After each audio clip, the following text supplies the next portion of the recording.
tuned in to the Andrew Lawton Show. Canada wants to pretend it is the grand poobah of human rights and talk about all of this soft power it wants to project and all of that jazz. But when it comes to the real things that are happening in the world and the real nemesis of freedom, Canada is nowhere to be found. Canada will not say an unkind word about China, and Canada has by and large turned a blind eye to what's happening in Iran, where I want to turn for this segment because coming up on June 18th, Iran is having a presidential election, and I say election with a little bit of reticence because all of the candidates running for the election have been pre-selected by a council which is selected by Iran's ayatollah, by the regime. So it really isn't an election at all because you can't vote against the regime, which is handpicking who can stand for election and thus what the election's result is going to be. There have been a number of protests of this, including a boycott campaign from Iranian dissidents and a resistance group, the National Council of Resistance of Iran. Joining me from the NCRI's Foreign Affairs Committee is Ali Safavi. Ali, good to talk to you again. Thanks for coming on today. Of course. Thank you very much, Andrew, for having me on the show again, and looking forward to a great conversation. Now, this idea to people who value democracy of candidates being pre-selected by basically the status quo, by the regime, is quite incompatible with democracy. And this is not just a theoretical value that they have there. They've disqualified dozens of candidates, as I understand it. Indeed. In fact, in the past 40 years, the electoral process in Iran has never been about the Iranian people expressing their opinion freely and fairly. In one word, it has been a travesty, which is neither fair nor free. And as you mentioned, the candidates must be vetted.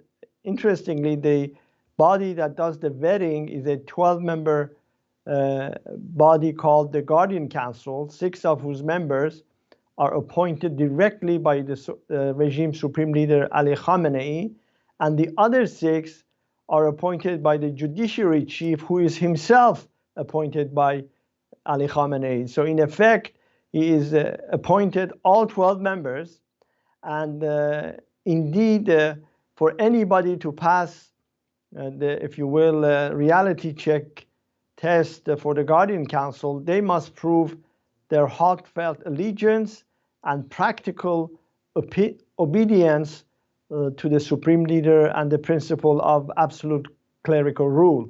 This year, there were 592 candidates, and the Guardian Council eliminated all but 7. But interestingly, some of the people who were disqualified were not just members of the rival faction, people who identify with Rouhani, mistakenly dubbed by Westerners as moderates, but some of the closest allies of Khamenei himself, members of his inner circle, like Ali Larijani, who was a parliament speaker for 12 years. He was the head of the state radio and television. He is an IRGC brigadier general. He was a secretary for the Supreme National Security Council. And of course, he is actually the head of the headquarters that is negotiating the 25-year strategic pact with China. So clearly, I think the elimination of Larijani points, if anything, to the kind of, if you will, paranoia and anxiety that Khamenei feels about the prospects of another uprising like the ones we saw in December 2017, January 2018, and November 2019, which basically shook the regime to its core. And so he has felt that this time around, he cannot allow any divergence whatsoever from the policies that he has laid down and his red lines. When we look at these 7 candidates, you would know the players of Iranian politics better than I do, but I have read from various sources that of the 7, most are hardliners, but there are 2 candidates that are classified a bit more as reformers and a bit more moderate. One of the names that was put forward in a piece I read by one outlet had said that it was a lesser-known candidate, but Abdul Nasser Hemati is one that is a bit more of a moderate. So they haven't just kept entirely pro-regime candidates, correct? Well, I think calling Hemati a moderate, I think, is too far-fetched. Recall that Hemati was the governor of the central bank, and obviously he, like other cronies of Rouhani, have been in all of the looting and plunder. That said, he was declared as qualified to run because he has a snowball's chance in hell to come out of the ballot box. So is that, sorry to interrupt there, but is this basically just so that the Guardian Council can say they didn't rig the entire thing, just to put, 1 or 2 people that don't have a chance that are not regime loyalists?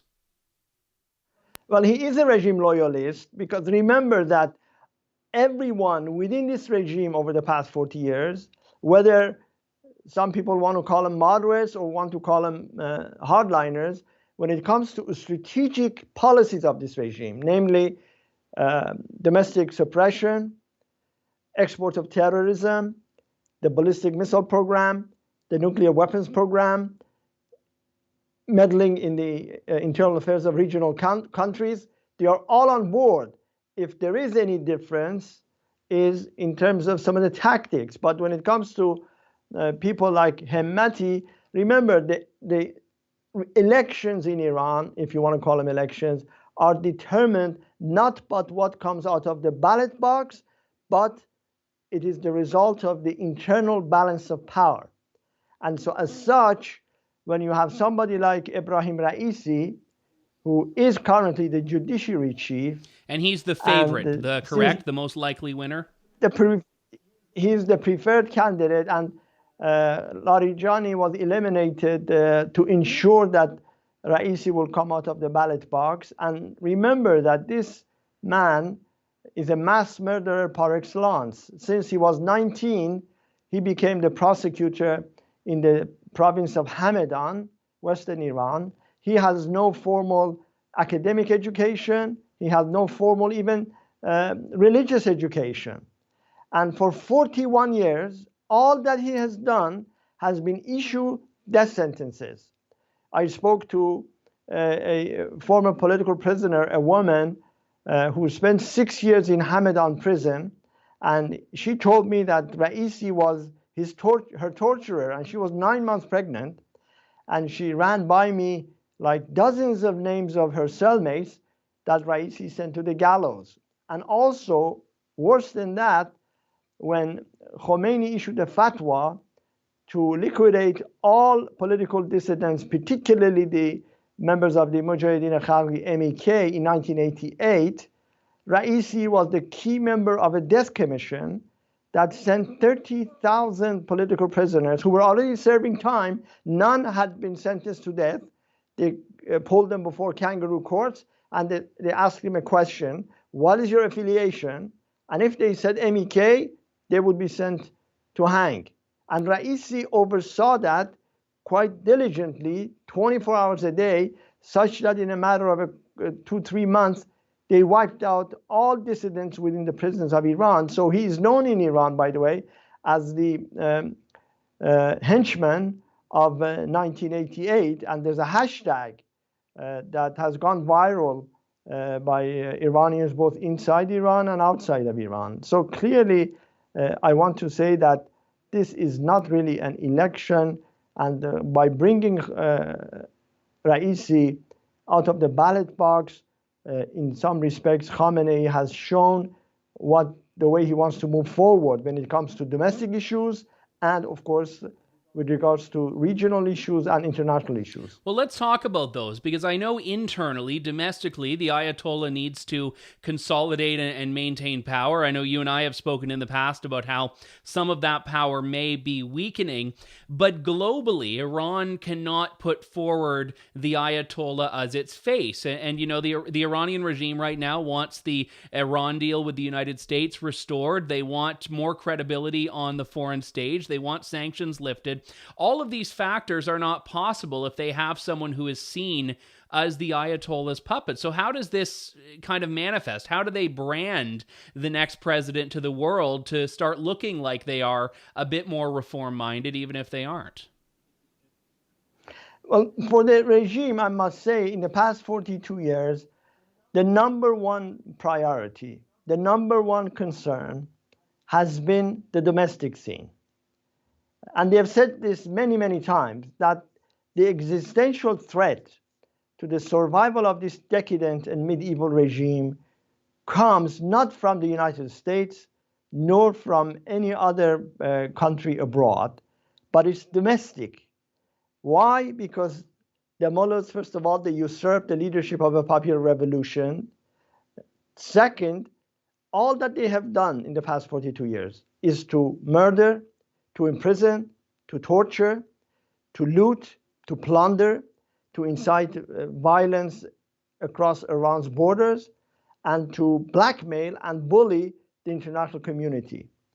So as such, the Iranian population is very much enraged, and at no time in the history of the regime has the establishment, Khamenei, been so weak and vulnerable. Recall that I mentioned the major nationwide protests in 2017, 2018, 2019, and 2020. And this is where you had the largely unarmed civilians braving killings in the streets and arrests and torture, and coming in droves into the streets. In November, they basically were active in 200 cities across Iran. And the mullahs felt that they might be overthrown. That is why Khamenei ordered his henchmen to open fire, and they proceeded to kill 1,500 protesters, mostly young people. So for Khamenei, holding on to his hegemony takes precedence over everything else. Naturally, he milked the Western countries by this so-called moderate hardliner narrative, and the Westerners, some bought it wholesale, some deliberately, looking for some petty economic interest, promoted that. But now Khamenei has realized that this game will no longer work. He cannot tolerate any schism, any fissures at the top. And that is why he has decided to do this, basically in the futile hope and expectation that he can stem the coming tsunami, which is basically simmering beneath the ashes in Iran. And it will come, and when it comes, it is going to be far more ferocious, far more widespread than anything that we've seen before. And you can see that in lots of videos, video clips that are coming out of Iran now. You talked about the MEK and what it does. Well, inside Iran, the resistance units that are affiliated with the MEK have been active in virtually every Iranian city, calling for the boycott of the elections. And there are lots of videos that have come out that people say on camera that my vote is overthrow, my vote is regime change. There was a hashtag this weekend that went viral, became a trend. 200,000 or more tweets saying boycott Iran sham election. And so in this context, is a long answer to your question. For Khamenei, the number one priority is the domestic scene, is the Iranian street, and what he needs to do to prevent another outbreak of an uprising, especially since even people within his own ranks, within his repressive forces, have defected, they are demoralized, and they are very fearful of their future, and they're thinking that the day of reckoning is coming fast. And that is why for him now, his international standing is not at all a priority. That boycott movement you speak to, though, I think is significant to observers like myself, but in a practical, tangible sense, it reaffirms the status quo because the Ayatollah's preferred candidate is reelected if voter turnout is low. Does it make a statement that is significant if voter turnout is low, if the outcome is the Ayatollah's chosen president? I think that the boycott will serve several, if you will, send several signals. One, and this is, I think, the most important one, is to the international community that this regime is illegitimate. Look, when Bashar al-Assad, they had so-called elections in Syria, and Assad won with 95% of the vote, American Secretary of State and I think the French and the Germans, they issued a joint statement rejecting that election as illegitimate. I think that the boycott of the elections obviously will send a signal that they should do the same vis-a-vis Iran. Secondly, it basically removes any justification whatsoever to engage this regime, to interact with this regime, and to offer concessions, whether political or economic concessions. How can you deal with a regime whose president has had a hand in the killing of tens of thousands of political prisoners? How can you justify that? Are you going to shake his bloody hands? And so in that sense, I think that the international community has to look at itself in the mirror and see what they want to do and how they want to proceed. Because this regime, well, it has never had any legitimacy, but it tried to pose itself as a legitimate one by playing this moderate versus hardliner game. But now, that game is over. Remember, in 2017, Iranians in the millions were chanting, hardliner, reformer, the game is now over. Obviously, the West chose to ignore that rallying cry. But now, with Raisi becoming president, it's evident to everybody. The boycott of the election will send a definitive message to all bodies concerned, all parties concerned, that it is time to shift the policy. It is time to stop ignoring and closing eyes to the treacherous conduct of this regime, both within Iran and, of course, beyond its borders. Thanks very much. And before I let you go, Ali, I should ask you about the big event that the NCRI has coming up in just a few weeks' time. From July 10 to 12, there will be a major international gathering. It is called Free Iran World Summit 2021, with the theme being the democratic alternative on the march to victory, which will bring together tens of thousands of Iranians and others from all over the world, with some of the most distinguished dignitaries, lawmakers, dignitaries from Canada, from the US, from Europe, basically for them to echo the call on the international community that, one, they stand with the Iranian people in the struggle for freedom, and two, that the international community must change its approach to Iran and stop appeasing the murderous regime that rules Iran today. Well, I covered that conference last year and look forward to doing it again this year. Ali, thank you very much for your time. Thank you for your time. Thank you very much, Andrew. Thanks for listening to The Andrew Lawton Show. Support the program by donating to True North at www.tnc.news.